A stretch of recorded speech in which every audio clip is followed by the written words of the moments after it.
Welcome to an hour of HealthMade Radio. HealthMade is a community for natural health seekers where we educate people about common health conditions and share extensive research on the most effective natural health treatments and promote legislation that protects our health freedoms.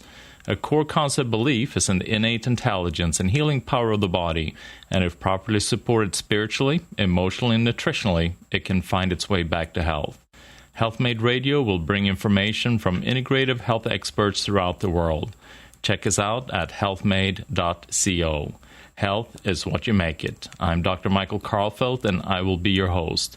Today's guest is Dr. Jonathan Wright. He's a Harvard University and University of Michigan Medical School graduate. Dr. Jonathan Wright was awarded an honorary naturopathic degree by Bastyr University back in 1993. He's a pioneer in research and application of natural treatments for health problems not requiring surgery, and in the theory and use of natural means to promote healthy aging. Since 1976, he has authored or co-authored over 70,000 research papers concerning diet, vitamins, minerals, botanicals, and other natural substances, and have educated tens of thousands of physicians throughout the world.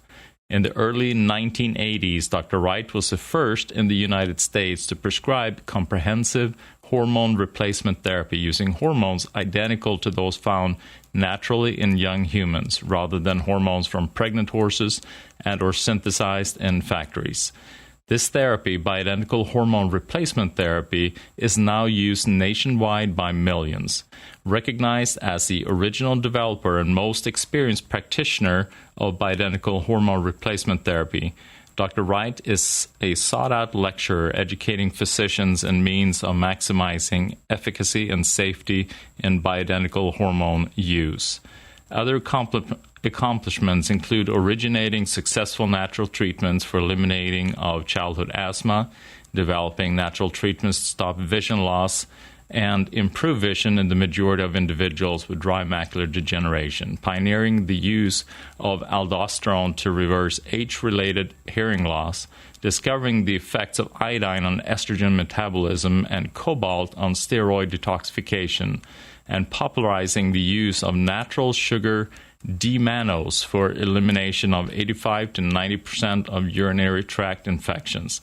He also originated effective natural treatments for seborrheic dermatitis, allergic and viral conjunctivitis, Osgood-Schlatter disease, and treatment which improves bone density in large majority of those with osteoporosis. In 2013, he resurrected forgotten research and treatment protocols for the application of HCG to treat severe neurological problems. Dr. Wright founded Tahoma Clinic back in 1973, where he practices medicine and is medical director. Meridian Valley Laboratory back in 1976 and Tahoma Clinic Foundation in 1996, all in Washington State. Then famous 1992 FDA armed raid in Tahoma Clinic, so-called the Great B Vitamin Bust, inadvertently popularized the clinic and natural medicine, with Dr. Wright ensuing struggles and eventual acquittal serving as major impetus for congressional reform of vitamin mineral regulation. Dr. Wright continues to be an outspoken advocate for freedom of choice in healthcare. Internationally known for his books and medical articles, Dr. Wright has authored or co-authored 13 books selling over 1.5 million copies, with 2 textbooks, Book of Natural Therapy and Guide to Healing with Nutrition, achieving best-selling status. Since 1996, he's written a popular monthly newsletter emphasizing nutritional and naturally based medicine with a wide-reaching distribution. Dr. Wright, it's such an honor to have you on the show, and I'm so grateful for what you have done in the natural health field. Well, thank you very much, sir, and I'm sure you're doing bunches for everybody who comes to see you, because it sounds to me as if you've been keeping track of a lot of things one can do for their health. Yeah, it's so amazing what you can do in regards to supporting the body's own healing mechanism without having to go the medical route. And I would assume you being a medical doctor and then deviating into this direction, the amount of prosecution that you must have received because of that?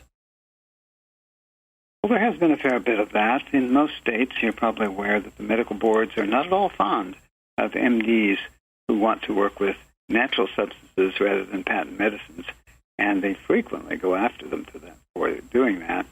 And it's no exception out here in Washington State. So, it's not just been FDA, it's been the state authorities. But let's get on to things that will help your patients, sir, and mine. Absolutely. One of the things that I know, I mean, you have such a amazing wealth of knowledge, and a question in regards to bioidentical hormones, and I know that this is something you research a lot, and its impact on men, not only men but women as well. But we're so focused on females and balancing their hormones, and men tend to get kind of the short end of the stick in some way.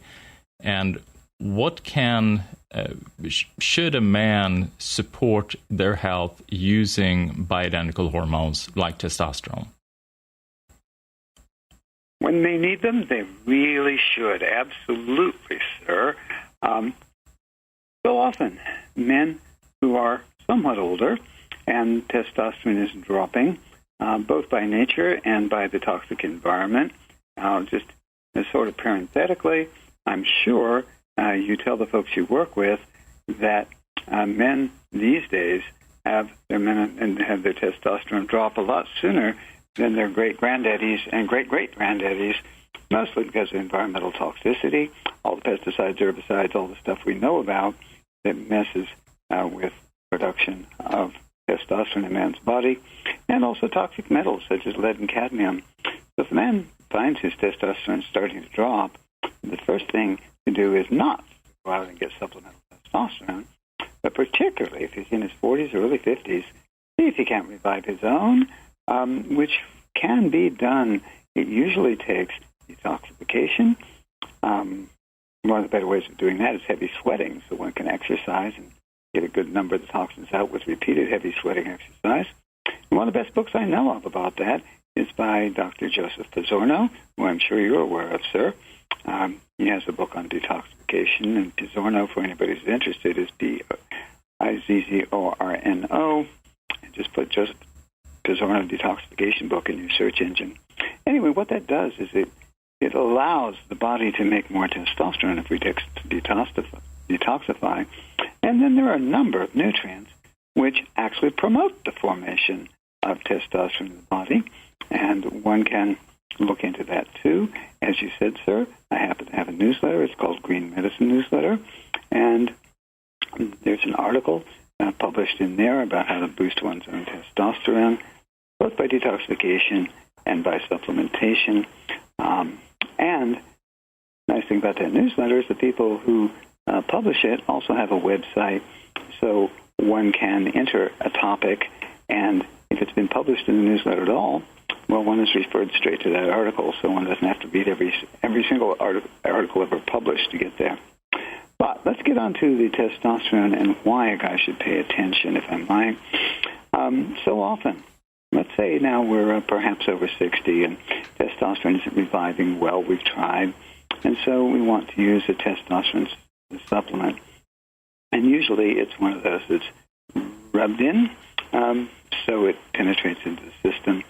Taking the shots is okay, but then we get this peak and valley sort of thing where we get a big boost and then it drains off to the next big boost, and that drains off and so forth. Using it daily is better. That's what testicles do. They don't give us a shot once a week or anything. They just put out a little bit of testosterone every day. So anyway, guys will come in, and us guys being guys, that's just the way nature is. Nature wants to continue the species, doesn't it? We're always interested in our sex life. And I'll tell guys, well, that's kind of important, really. But the big deal is keeping your brain.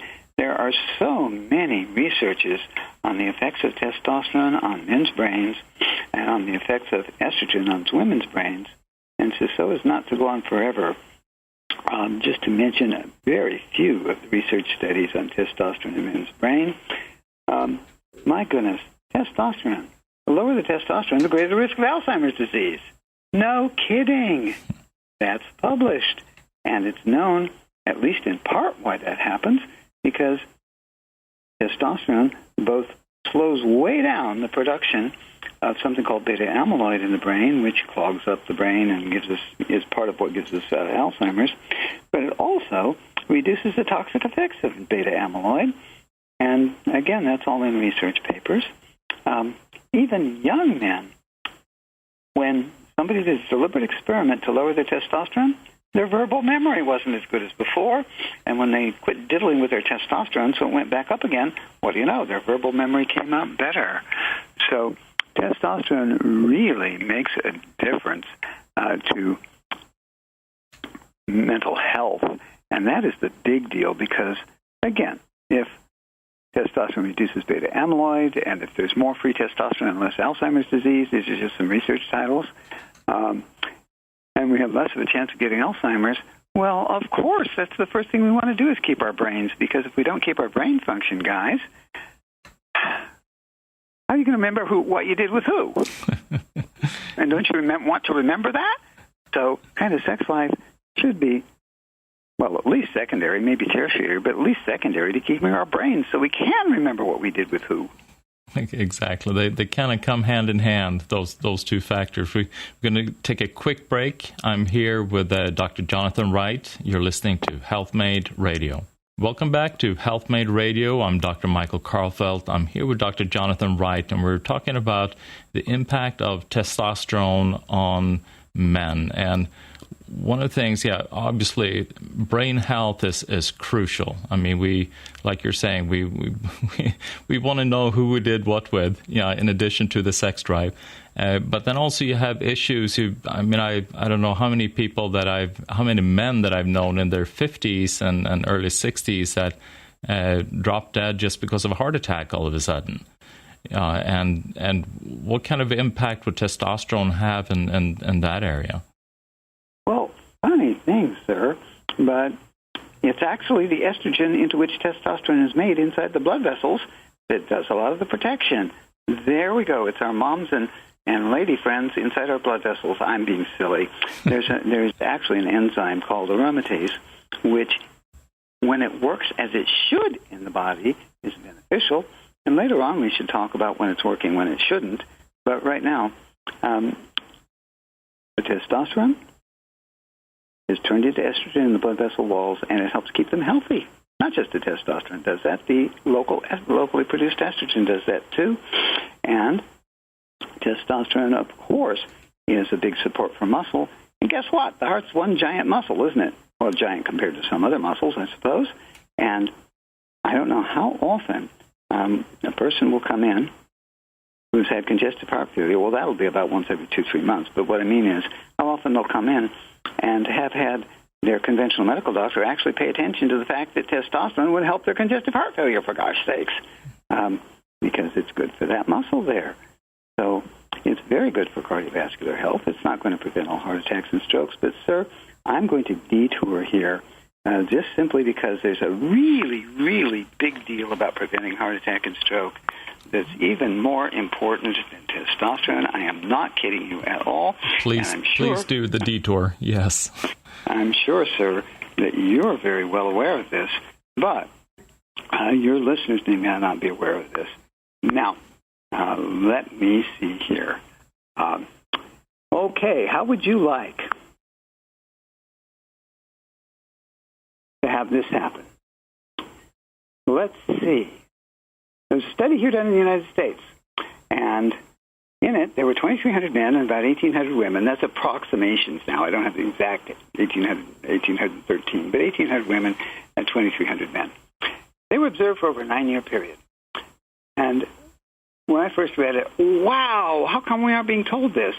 Because what it said is the ones who donated blood on a regular basis had 45% less risk of heart attack and stroke over a 9-year period, 45% less.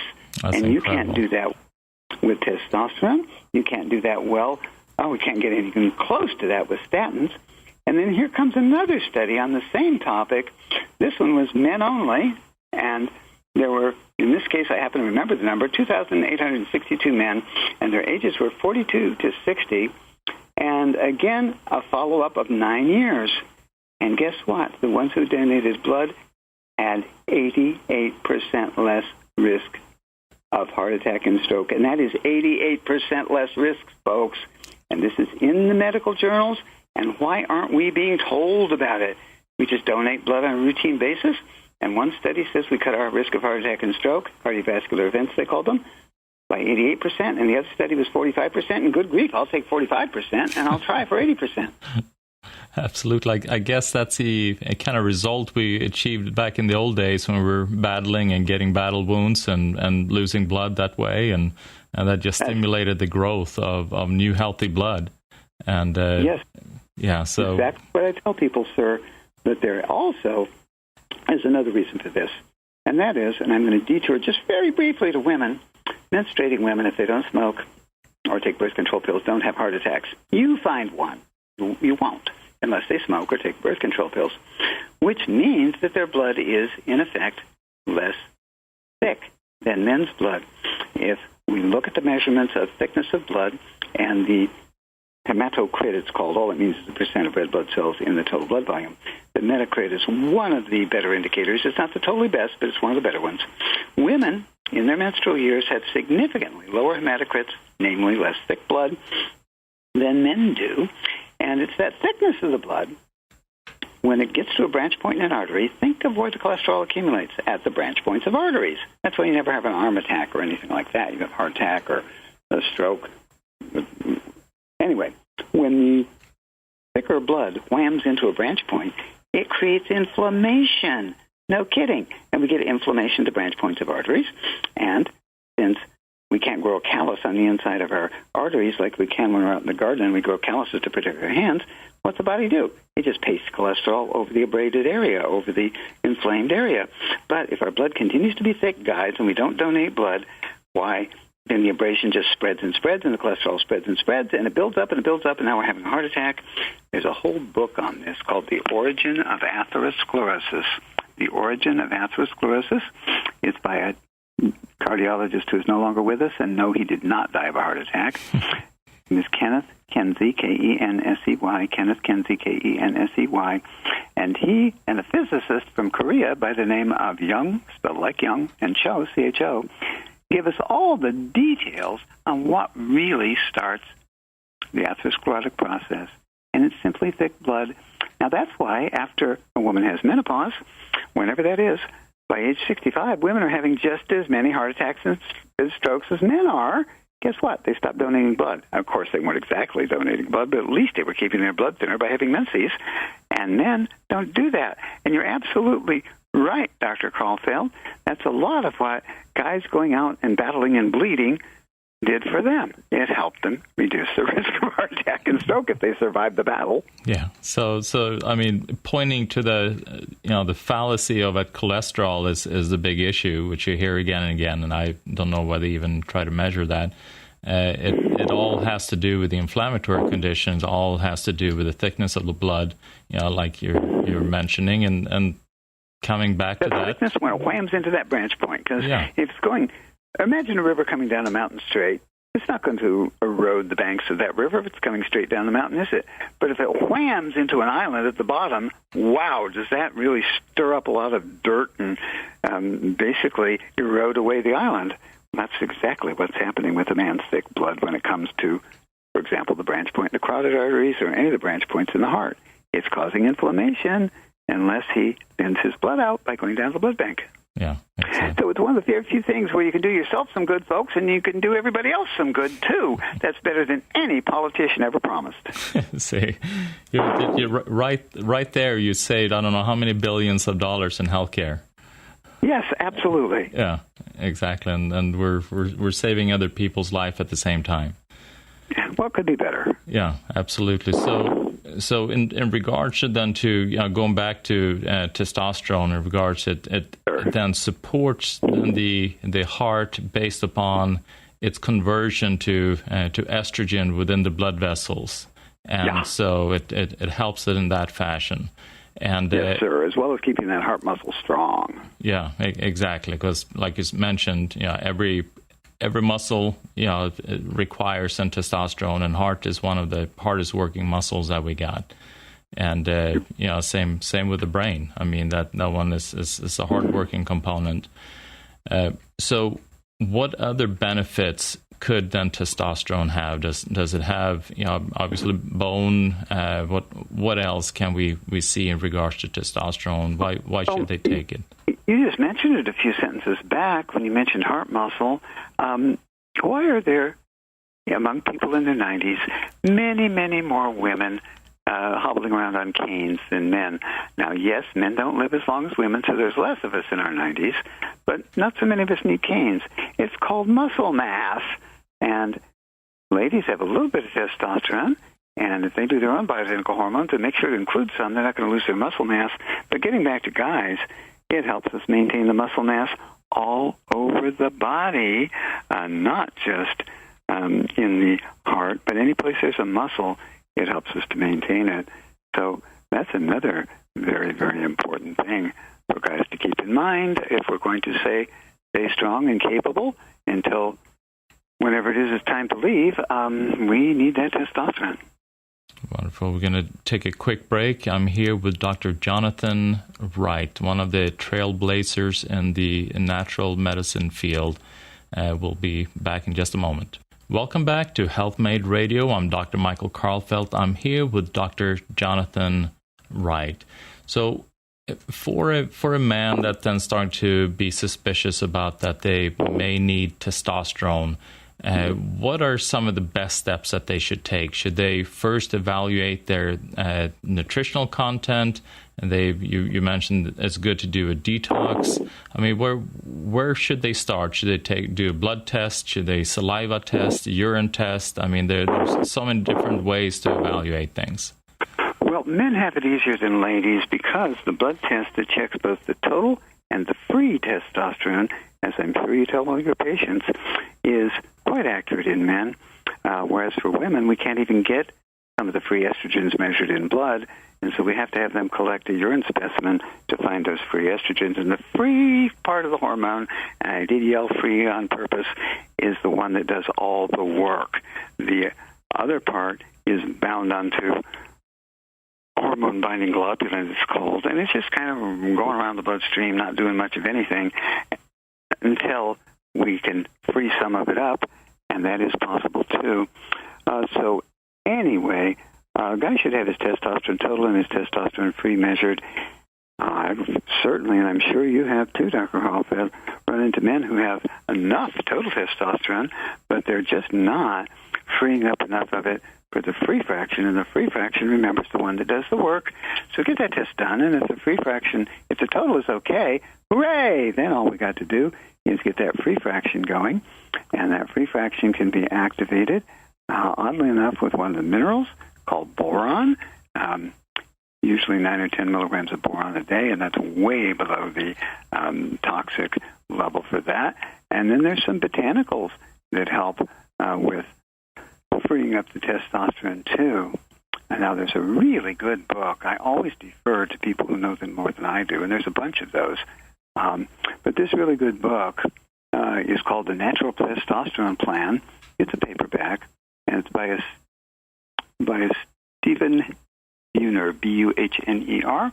And yeah, you can find it online, and it'll tell you all about the botanicals that can help your testosterone. I work more with the vitamins and minerals that help testosterone. So let's go through a list of those. Oddly enough, vitamin A.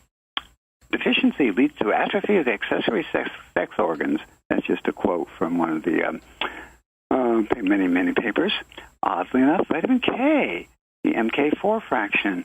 Now, vitamin D. Hey, that research, folks, goes back to the 1930s when they found that men who laid in the sunshine and increased their vitamin D levels, their testosterone went up too. Pretty neat. Okay, so does magnesium help the testosterone go up? I think I mentioned the boron helps the free testosterone. One herb I'm aware of I don't know as much as Dr. Buhner did on his Natural Testosterone Plan book, but the one herb that helps testosterone is called ashwagandha. And then here's an obscure one, the mineral manganese. Now, manganese works on testosterone indirectly. It stimulates the hormone in the brain that turns around and stimulates testosterone. So one can get all of these into a single formulation. And since I looked around in the health food store shelves and online and so forth for a single formulation that had all this stuff and didn't find it, I asked somebody to put it together into something called T-Builder, T-Builder, B-U-I-L-D-E-R, I think. And it contains all this stuff. But you don't have to use that. You can find another formulation that has all these things in it, or use them separately if you don't mind having a whole bunch of bottles in front of you.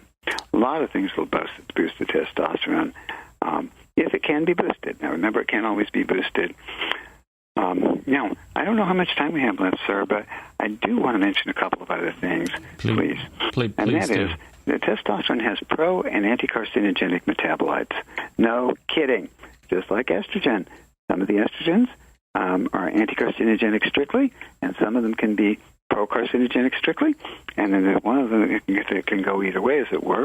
Well, testosterone has a metabolite that's anti-carcinogenic, and oddly enough, its levels can be increased by, of all things, olive oil and coconut oil. And the lab I work with, called Meridian Valley Laboratory, measures testosterone metabolites, and if a person is low in the anti-carcinogen, one of the first things to do is leap all over the coconut oil and the olive oil, and what do you know? It does bring back better levels of the anti-carcinogenic testosterone.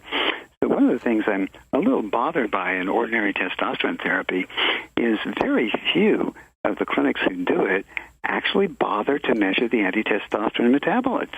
And the the anti-carcinogenic testosterone metabolite, along with the pro-carcinogenic one. And just like with the ladies, us guys want more anti-carcinogen than pro-carcinogens.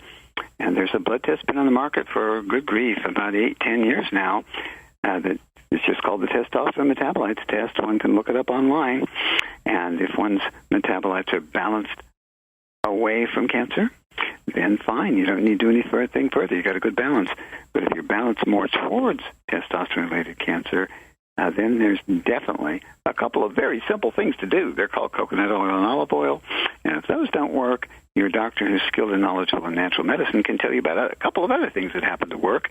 One of them happens to be to get your thyroid going and have a better free T3, because that boosts the anti-carcinogenic testosterone. So a lot of people are concerned with prostate cancer, and there's a big question whether you should then take testosterone if you're at risk or if you've had prostate cancer. So if you then decide to do testosterone therapy to boost your testosterone, should you then incorporate things like olive oil and coconut oil then to minimize the risk of any of that then becoming pro-cancerous? That's right, sir. One can just incorporate them. It takes about a tablespoon of each a day, and you can put the olive oil in your salad and put the coconut oil anywhere you'd like. A minimum of 1 tablespoon. Some guys require 2. But that can just be incorporated, and you can skip doing the test, or you can do the test and see if you really need to do those things. That's totally up to the individual as to which way they want to go with that. But let's, for a moment, you can defer to somebody who knows much better than I do about testosterone and prostate cancer, and that's Dr. Morgan Taylor. I'm sure you're aware of him, sir.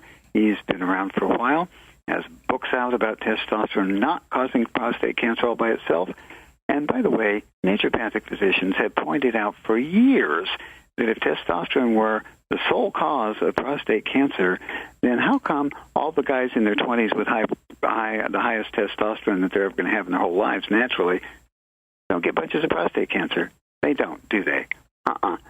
So and Dr. Morgan Taylor even did a research project where men who already had prostate cancer were actually given testosterone for 1 or 2 years. I forget which one. I think it was probably 2 years.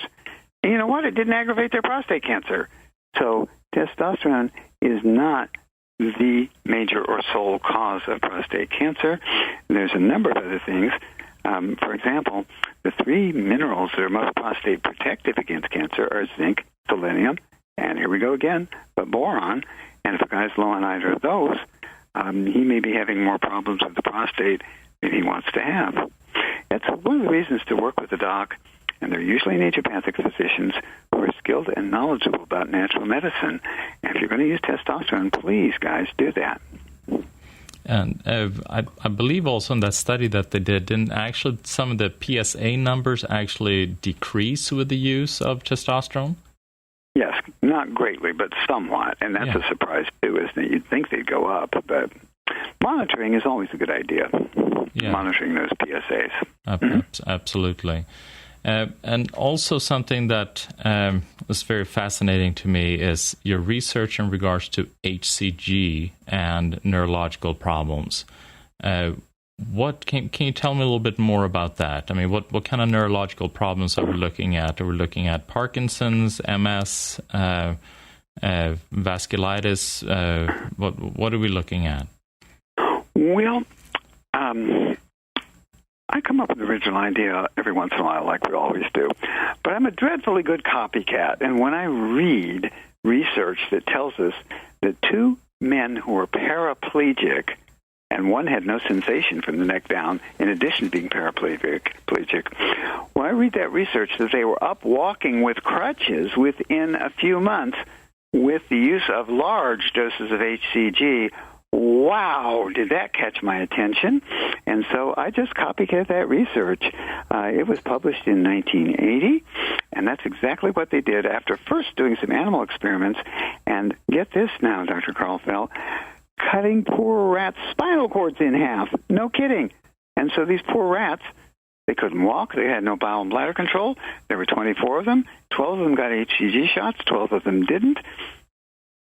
And within 2 weeks, the rats who got the HCG shots had regained bowel and bladder control. And within, I forget whether it was 6 or 8 weeks, they were all walking again. And of those 12, 3 or 4 of them, you couldn't tell they'd had their spinal cords cut in half. And the others, yes, they were limping, but they were up walking. Now, what those researchers did was to then biopsy where their spinal cords had been cut in half. And guess what?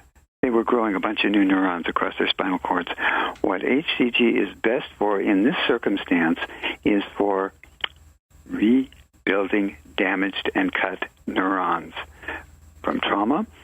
For example, we had this big train wreck in Tacoma a little while ago, and a 17 or 18, I guess he's 18-year-old now, was pretty badly hurt. And his grandpa had heard me carrying on the radio. Yes, I do have a radio program. It's called Green Medicine Radio, and it's on every Saturday from noon to 2. It's a call-in about you with your health questions program, and it streams online, and I'll get off that topic. His grandpa had heard about that, and he came in and asked, would this help his grandson? So we just printed out a couple of the research papers for him, and he took them to the hospital in Denver that he wanted to take his grandson to because they had a very good reputation for rehab after serious injury. That kid was really beat up, having trouble walking and everything. And the doctors there actually paid attention. I couldn't believe it. Wow, go, doctors. And they rounded up the HCG and gave it to him. And you couldn't tell he was ever in an accident now. Not at all.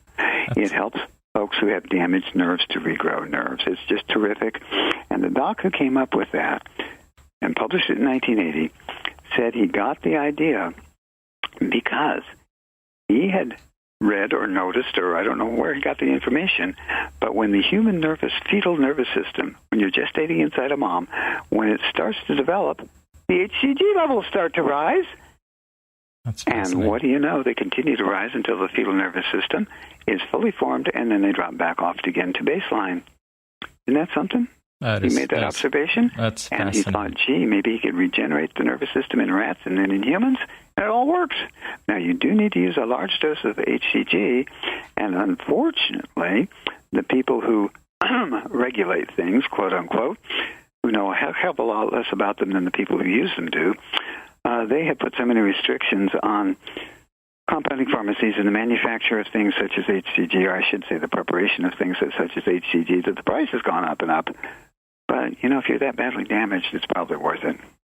Yeah, absolutely. We're going to take a quick break. You're listening to HealthMade Radio, and you're getting to hear vital information from Dr. Jonathan Wright, one of the leaders in the holistic field. We'll be right back. Welcome back to HealthMade Radio. I'm Dr. Michael Karlfeldt. I'm here with Dr. Jonathan Wright.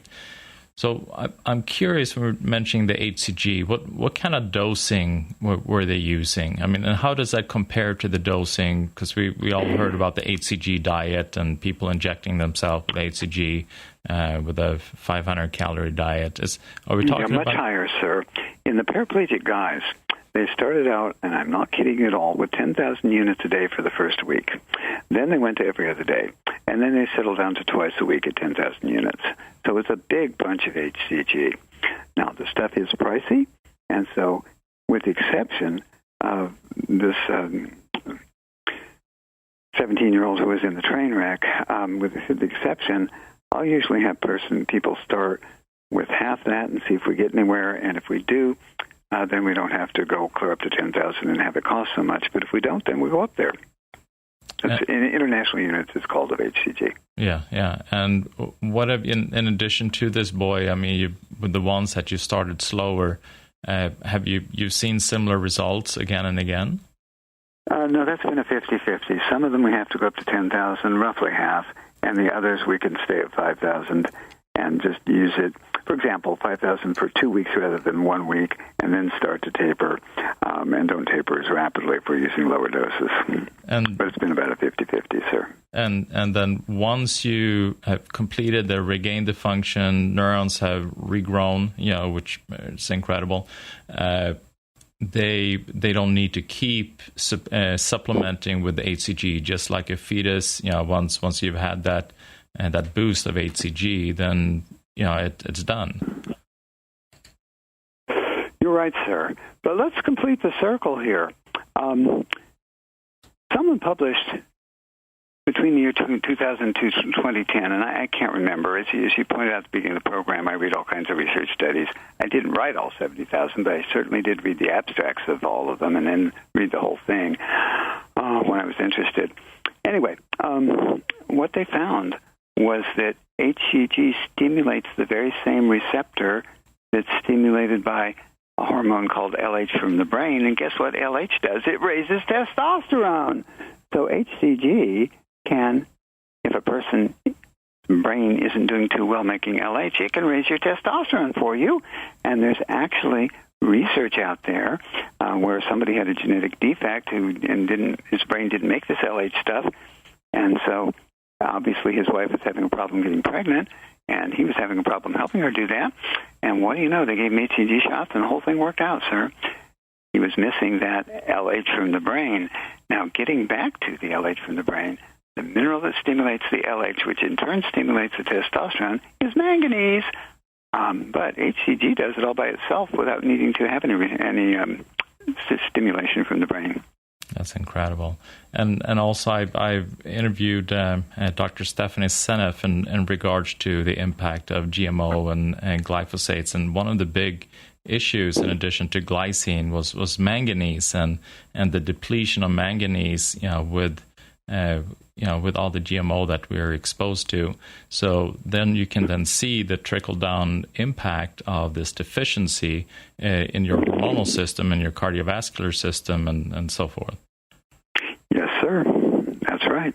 Yeah, that's fascinating. So one of the big issues, just going back to testosterone a little bit, it's always this concern, or a couple of questions. One is, well, as we're aging, isn't that the natural course that the hormonal levels should decrease? What's your thought about that?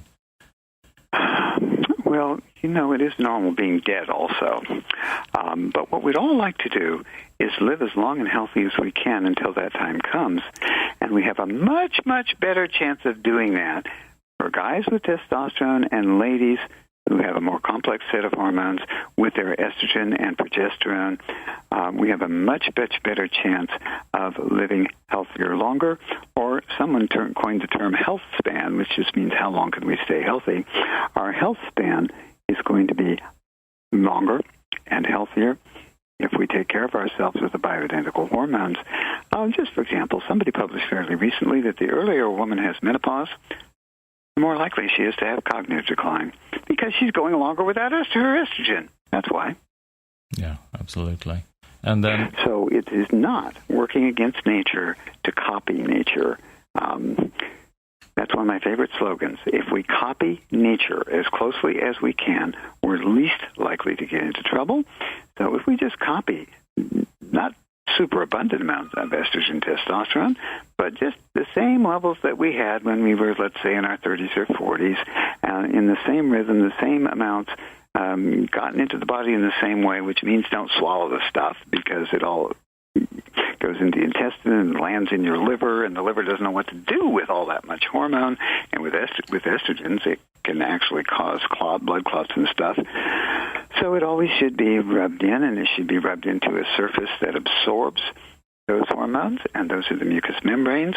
Or if one wants to go down to the local natural food store and get that relatively new product that contains 70% DMSO and 30% aloe, so it doesn't sting and smell anymore, and if one rubs that right over where they applied their hormones, that will bring it into the body through the skin, whereas putting it on the skin all the time, there's a phenomenon that is without the DMSO and aloe. There's a phenomenon called dermal fatigue. The skin, for whatever reason, just slowly doesn't want to absorb as much as it did last year and the year before. I had that very firmly demonstrated to me in the very early days of bioidentical hormone replacement. So we had people switch it to mucous membranes, which is a lot easier for women than for men. And your naturopathic physician can explain, if you need an explanation, where those mucous membranes are. But with this new product, which, no, I didn't make up or sell, now we can get it to go in through the skin again. But again, we want to copy nature as closely as we can. Yeah, exactly. And what people don't recognize is that we're dealing, like you mentioned earlier in the show, all these toxins, all these chemicals, all these stressors that are unnatural in themselves. So because of that, we're then needing to reinforce nature stronger in order to be able to deal with all these stressors that we have around us. You're absolutely so correct, sir. Who was it? National Geographic published a thing a few years back where they found lead and cadmium in penguin fat in Antarctica. And exactly how many lead and cadmium producing industries do we have down there? Zip. This stuff just blows around the world in the winds. Exactly. It's just ubiquitous. So, and another question that a lot of people pose is that, well, if we supply these hormones, does that not tell the body to stop producing it themselves? Well, if we were to do that in our 20s, and if we were to go more than a very small amount, yes, it would.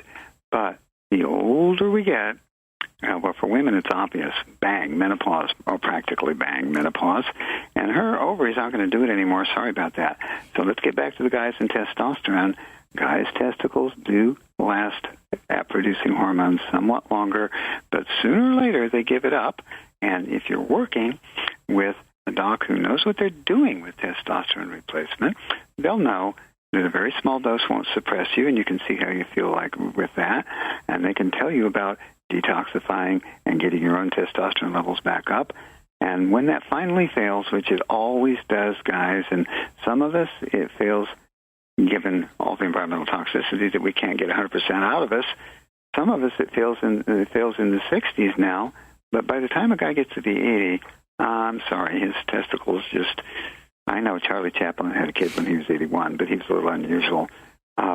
Anyway, his testicles just aren't going to do the job, and we just have to bring it in from the outside. Yeah, exactly.